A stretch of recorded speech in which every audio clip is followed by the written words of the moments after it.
the snow is coming down today. It looks like it's coming down pretty slow too, so this is gonna stick. And according to the weather report, we're expecting 10 to 15 centimeters of snow tonight. Well, I imagine that's gonna be like snowmen everywhere in the morning tomorrow. And it seems like the weather's making some people sick. A few people I know actually. So I told them I'd go shopping for them, buy them some stuff. Why not? Get well soon stuff. I've always wondered about jobs like that, having people stand on the road. Isn't it better just to have like a sign out there?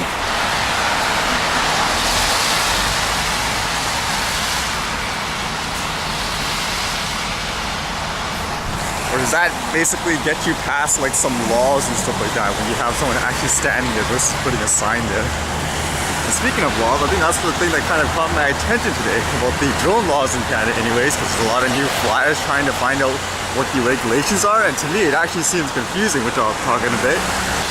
But the first quick fun thing I read today, I was thinking again for the New Year's, what can I do that's different? I only got a few days left to finish all the other stuff, and holy cow, what happened here?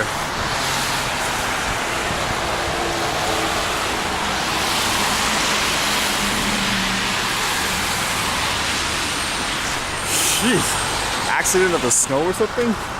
Anyways, what I read was apparently for next year, there's this little competition that you guys might remember that for the drone stuff where I couldn't find the right people.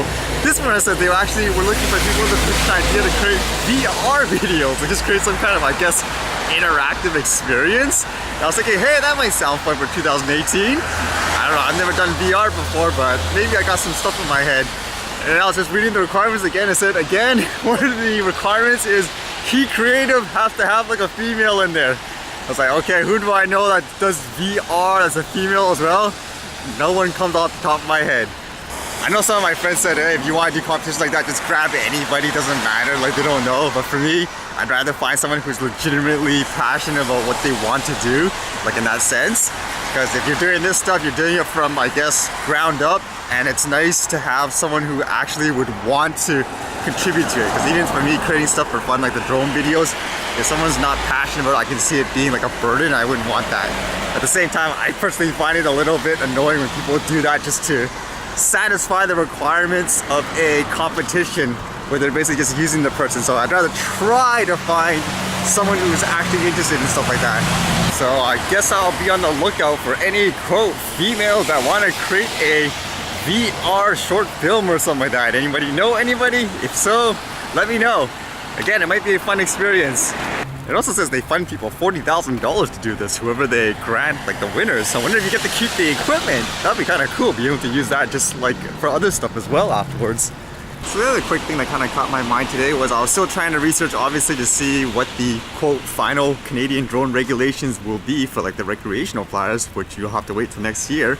So I assume a lot of people that just bought it for Christmas, they'll be unaware of it, so they might be searching for articles to find out what they need to abide by. So this is the first thing I read here, and this one here, basically it says, hundreds and thousands of drones have been purchased for Christmas in Canada. Drones are a great Christmas gift as they provide hours of fun.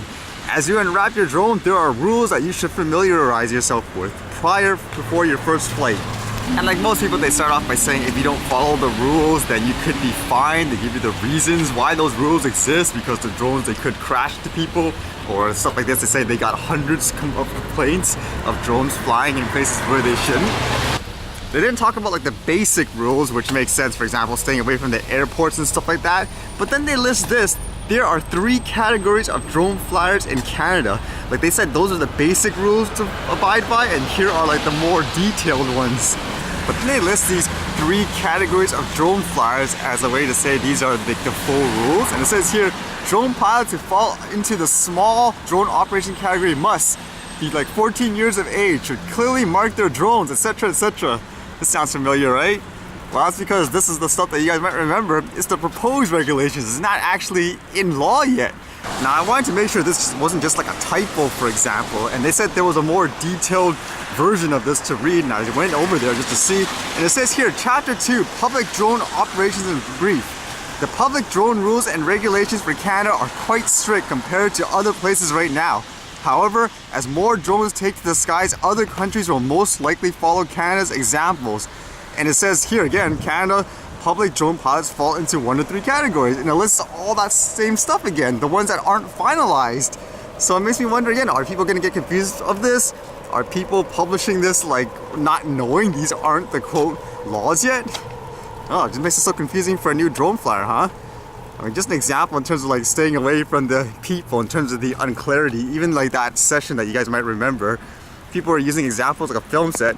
Well, what counts as the part of the operations of the flying? For example, you're filming a movie, for example, does the crew count?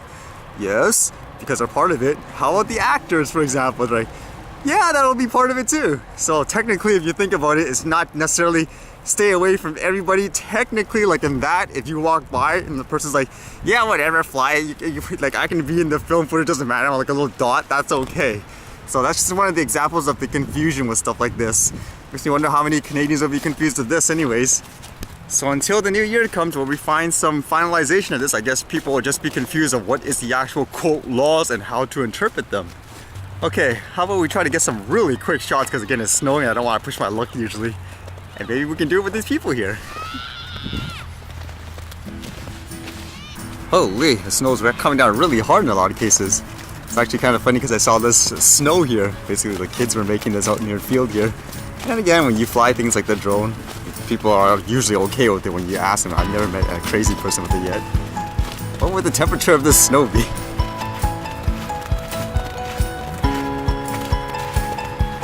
Actually, funny enough, I can't even really see it in the thermal camera with this mode here. It looks almost invisible, huh?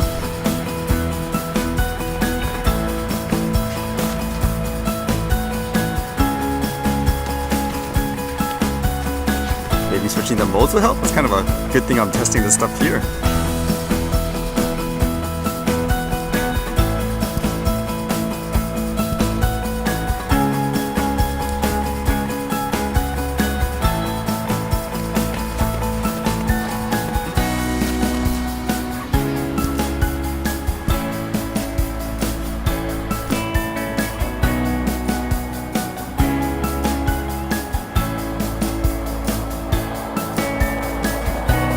There you have it. I guess the thermal camera can't detect a big block of snow there.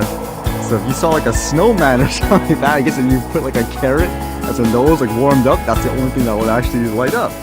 Just as a further test, you can see those people there, and I'll just pan to that the snowballs there.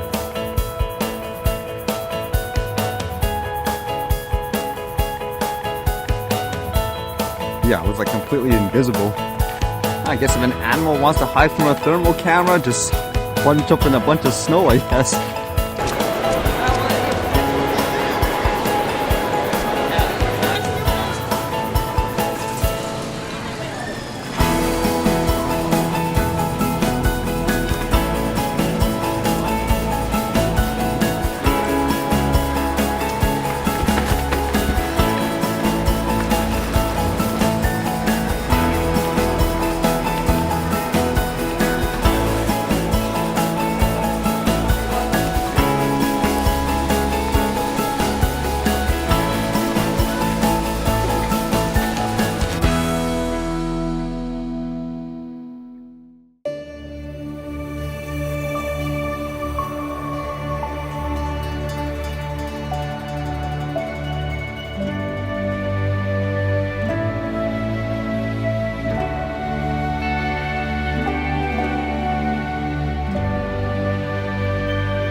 All right, see you guys later.